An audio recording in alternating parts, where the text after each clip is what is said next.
کوئی آدمی روزے سے تھا، اب روزے کی حالت میں اس کے منہ میں بغیر کسی ارادے کے اچانک مکھی یا مچھر وغیرہ داخل ہو گیا۔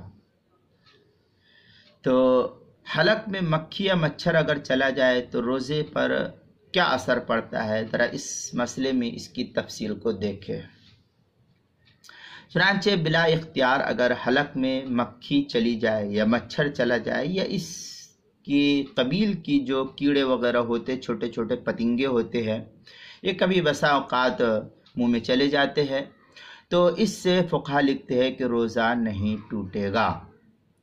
چنانچہ ہدایہ وغیرہ کے اندر ہے وَلَوْ دَخَلَ حَلْقُهُ ذُبَابٌ وَلَوْ ذَاكِرٌ لِصَوْمِهِ لَمْ يُفْطِرْ، اس طریقے کی عبارت ہدایہ فتاوی شام وغیرہ کے اندر ہے۔ ہدایہ پہلی جلد صفحہ 218، فتاوی شامی جو زکریا بک ڈپو دیوبند کا ہندی نسخہ ہے اس کی تیسری جلد صفحہ 366، بیروت کا چھپا ہوا نسخہ اس کی تیسری جلد صفحہ 327، کتاب المسائل دوسری جلد صفحہ 155 پر اس مسئلے کی تفصیلی وضاحت موجود ہے۔ ان کتابوں کی طرف رجوع کیا جا سکتا ہے اس مسئلے میں۔